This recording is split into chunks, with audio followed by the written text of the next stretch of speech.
ಹಾ, ಎಲ್ಲರಿಗೂ ನಮಸ್ಕಾರ. ನಾನ್ ನಿಮ್ಮ ದೀಪು ಗೌಡ. ಇವತ್ತು ನನಗೆ ಒಂದ್ ಸ್ವಲ್ಪ ವಿಷಯ ನಿಮ್ಮ ಹತ್ರ ಶೇರ್ ಮಾಡ್ಕೋಬೇಕು ಅಂತ ಅನಿಸ್ತಿದೆ. ಆ ಎಲ್ಲರೂ ಯೋಚನೆ ಮಾಡ್ತಿರ್ತೀರಾ, ಯಾಕೆ ನಮ್ಮ ಜೀವನದಲ್ಲಿ ಎಲ್ಲ ನೆಗೆಟಿವೇ ಆಗ್ತಿರುತ್ತೆ, ಯಾಕೆ ಪಾಸಿಟಿವ್ ಆಗೋದಿಲ್ಲ ಅಂತ. ಅವರಿಗೆ ನನ್ನ ಕಡೆಯಿಂದ ಒಂದು ಸ್ಮಾಲ್ ಸಜೆಷನ್ನು.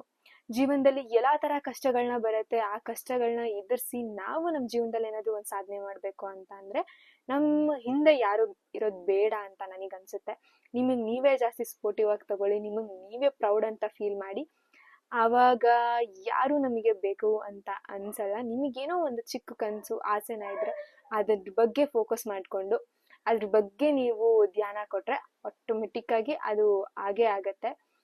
ನಮ್ಮ ಸುದೀಪ್ ಸರ್ ಒಂದು ಸಾಂಗ್ ಹೇಳಿದಾರಲ್ಲ, ಏನಾಗಲಿ ಮುಂದೆ ಸಾಗುನಿ, ಬಯಸಿದ್ದಲ್ಲ ಸಿಗದು ಬಾಳಲಿ. ಹಂಗೆ ಏನೇ ಬಂದ್ರೂ ಮುಂದೆ ಹೋಗ್ತೀರಿ, ಜೀವನ ಸಾಗಿಸ್ತೀರಿ.